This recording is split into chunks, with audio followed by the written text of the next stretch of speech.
Bismillahirrahmanirrahim. Assalamu alaikum and welcome back to the Pakistan Studies new book, new syllabus for the 2023 board exam. और जनाब हम Urdu medium को मुकम्मल कर रहे हैं आहिस्ता आहिस्ता। मैं बता चुका हूँ इंग्लिश मीडियम की किताब आ चुकी है, उसकी बारी बाद में आएगी। चैप्टर नंबर 2 पे हम पहुँच चुके हैं और इस दफ़ा बारी है लॉन्ग क्वेश्चन की, जिसमें एक्सरसाइज के सवाल भी शामिल होंगे, एक्स्ट्रा सवाल भी शामिल होंगे।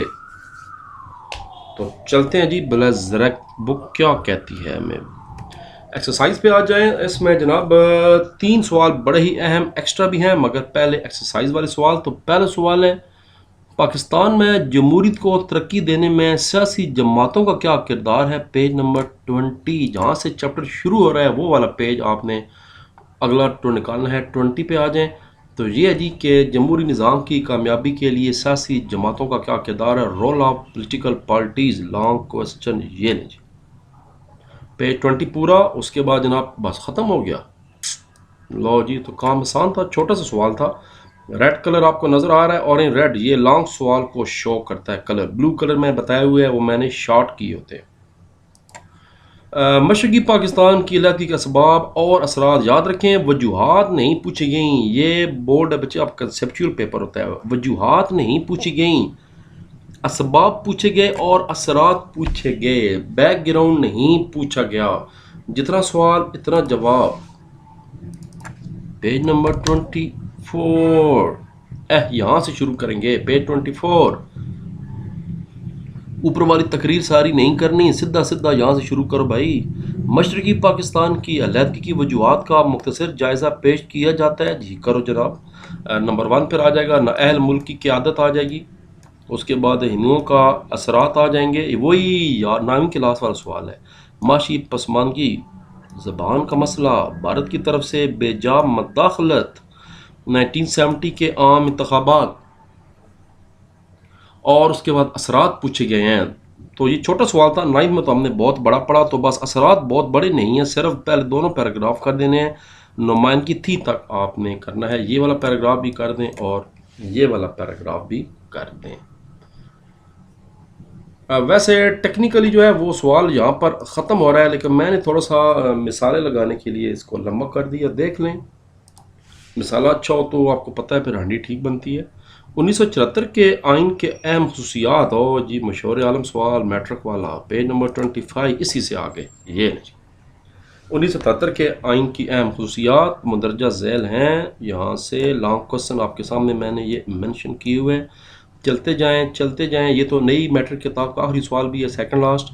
पेज 25 पूरा फुल कुल्लो कुल। और उसके बाद इसका 11 पॉइंट यहाँ तक उर्दू कौमी ज़बान करार दिया गया। छोटा सा सवाल है but very very very important. लेकिन छोटा सवाल है, आने का चांस। अब मुझे पता नहीं कि इस दफ़ा नई स्कीम क्या होगी। पहले तो आपको पता है तीनों सवाल 8 नंबर के पूरे आते थे, कोई पार्ट नहीं होता था। तो फिर आप देखते हैं इस दफ़ा क्या सूरत हाल है। अदलिया का क्या किरदार है पाकिस्तान में 1973 की आइन के तहत। पेज नंबर 30 पे आ जाएं। द रोल ऑफ जुडिशरी, ये है जनाब। इसमें एक शॉर्ट भी थोड़ी देर पहले हम पढ़ चुके हैं। ये बिल्डिंग आपने रोज़ाना टीवी पे देखते होंगे, सुप्रीम कोर्ट ऑफ पाकिस्तान की जनाब सबसे बड़ी कोर्ट। तो यहाँ से शुरू करेंगे जी। पेज नंबर 29, हुकूमत का तीसरा अहम शोबा अदलिया है। पेज 29 है, यहाँ शायद मैंने पेज 30 लिख दिया, फिर माजरत। पेज 29 जनाब शुरू करना है। यहाँ से पहले स्टार्ट करेंगे, उसके बाद किरदार शुरू कर देंगे अदलिया की फरामी। तो असल में तो शुरू यहीं से हो रहा है। तस्वीर बनाने में अपना टाइम नहीं ज़ाया करना भाई। तस्वीर बनाने में 3 घंटे पूरे चले जाएंगे, इसको छोड़ें।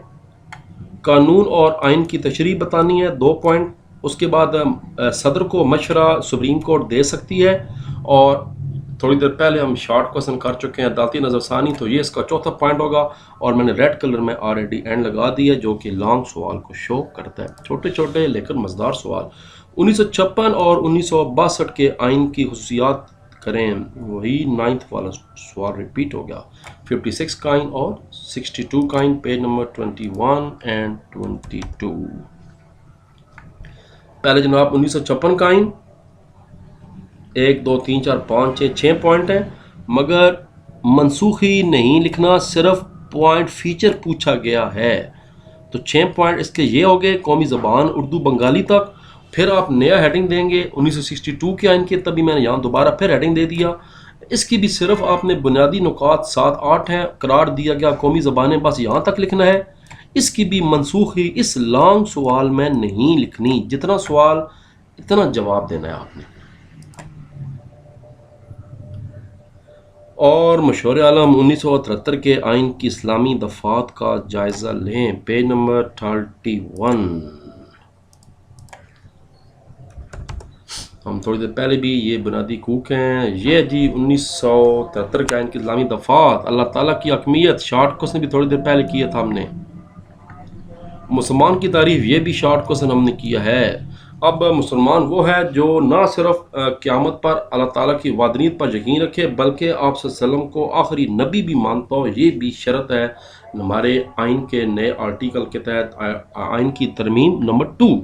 अब मुल्क का नाम पहले पाकिस्तान का नाम था वफाक जमहूरिया पाकिस्तान, अब इसका नाम है पाकिस्तान का इस्लामिक रिपब्लिक ऑफ पाकिस्तान, इस्लामी जमहूरिया पाकिस्तान। पहले हमारे आइनों में सदर के लिए मुसलमान होना ज़रूरी था, अब जनाब हमारे आइन के तहत सदर वज़ीर आज़म दोनों के लिए मुसलमान होना ज़रूरी है। पाकिस्तान का सरकारी मज़हब इस्लाम होगा और इस्लामी तालीमात के लिए खुसूसी इक़दाम किए जाएंगे। इस्लामी इक़दार मुल्क में ऐसा माहौल बनाया जाएगा ताकि लोग जनाब इस्लामी असूलों पर चल सकें, रवादारी, इंसाफ, जमहूरियत हो, आज़ादी हो, मसवात हो, बराबरी हो, अरबी की तालीम और कुरान पाक की तबात का बंदोबस्त किया जाएगा। सूद का खात्मा, तबाही, माशरे की तबाही, सूद, अल्लाह ताला के साथ जंग के मुतरादफ, ज़कात और उशर का निज़ाम। और आपको फिर पता है कि बाद में जनरल ज़िया साहब के दौर में यकम रमज़ान से ज़कात काटी जाने लगी, और उशर का भी आपको पता है कि उशर वो टैक्स है जो फसल पे लगता है। ज़कात 2.5% होती है, लेकिन उशर बारानी इलाकों में 10% होता है, और जो नहरी इलाके हैं वहाँ 5% होता है। इस्लामी ममालिक के साथ तलक़ात पर खुसूसी तवज्जो दी जाएगी। और वो जो आपने शार्ट पढ़ा था, इस्लामी नज़ाती कौंसिल का क़याम, और आखिरी हेडिंग है जो मुल्क में अक़लीतें रहती हैं जिनकी वजह से हमारे झंडे का रंग सफ़ेद भी है बीच में, उनके तहफ़्फ़ुज़ के लिए भी मुकम्मल हकूक़ की ज़मानत दी गई है। तो यहाँ पर रेड कलर आ गया, यहाँ तक जवाब। अज़ान हो रही है, मैं उसके बाद फिर कंटिन्यू करता हूँ। तो जनाब वापस कंटिन्यू करते हैं। अगला सवाल है 1973 के आइन के तहत वफाकी हुकूमत का ढांचा, बड़ी शानदार ये नया सवाल है, पेज नंबर 26। सदर साहब कौन होते हैं, वज़ीर आज़म साहब कौन होते हैं, यहाँ से शुरू हो रहा है जनाब। मुल्क का सरबराह सदर है, याद रखें। हुकूमत का सरबराह वज़ीर आज़म है, ये बात भी याद रख लें। एक हेडिंग बन गया, सदर पाकिस्तान 2 हेडिंग। उसके बाद वफाकी काबीना क्या होती है, और इसी के आगे 2 हिस्से, what is federal minister and what is minister of state. फिर सेक्रेटरी क्या हो गए, इंतज़ामी लोग आ गए, CSP अफसर, CSS करके आने वाले। सबसे बड़ा इंतज़ामी अफसर सेक्रेटरी होता है जो 22वें ग्रेड का मुलाजम होता है, 22nd ग्रेड। फिर एडिशनल सेक्रेटरी क्या होता है, उसके बाद जॉइंट सेक्रेटरी कौन है, फिर डिप्टी सेक्रेटरी 19वें ग्रेड का। और उसके बाद जो आप CSS करेंगे तो सबसे पहले जो ग्रेड मिलता है वो 17 या 18 मिलता है, और उसको सेक्शन ऑफिसर कहते हैं। हाँ, अगर आप DMG में जाएँ तो फिर असिस्टेंट कमिश्नर, या पुलिस सर्विस में जाएँ तो आप जनाब ASP लग जाएंगे। यहीं से जनाब अब सवाल शुरू हो रहे हैं जो कि एक्स्ट्रा 3 मशहूर सवाल हैं। पहले मैं ये वाला पहले करा रहा हूँ क्योंकि ये इसी की आगे है। 1973 के आइन के तहत सूबाई हुकूमत का ढांचा बयान करें, पेज 28। जहाँ पर ये सवाल वफाकी वाला ख़त्म हुआ वहीं से स्टार्ट हो रहा है सूबाई हुकूमत का ढांचा, और मैं ऑलरेडी एक्स्ट्रा लॉन्ग क्वेश्चन लिख चुका हूँ। तो इसका भी पहले वही बताना है, सूबाई गवर्नर कौन होता है, वज़ीर आला कौन होता है, ये तो ऑलरेडी हम 2 शॉर्ट पहले कर चुके हैं। जिस तरह वज़ीर आज़म की काबीना होती है, ऐसे वज़ीर आला की भी काबीना होती है। जिस तरह इस्लामाबाद में सेक्रेटरी साहब होते हैं, ऐसे ही सूबों के अंदर चीफ सेक्रेटरी साहब होते हैं जो सूबे का सरबराह होता है इंतज़ामी, ये सूबे का इंतज़ामी सरबराह। फिर इसी इनके अंदर सूबाई सेक्रेटरीज होते हैं, फिर सूबाई एडिशनल सेक्रेटरी, फिर सूबाई डिप्टी सेक्रेटरी, फिर सूबाई सेक्शन ऑफिसर भी होते हैं। यहाँ तक जनाब इसका सवाल मुकम्मल हो गया। 1900, अब बाकी 2 लॉन्ग रह गए, एक्स्ट्रा लॉन्ग है। 1973 के आइन में शामिल शहरियों के बुनियादी हकूक़ बयान करें, ये शॉर्ट भी है और बोर्ड के लिहाज से बड़ा अहम सवाल लॉन्ग भी है। पेज नंबर 34, मैं दोबारा पेज नंबर देख लूँ, पेज नंबर 30। तो ये जनाब पेज 1973 के आइन के बुनियादी हकूक़, एक्स्ट्रा लॉन्ग क्वेश्चन आपके सामने।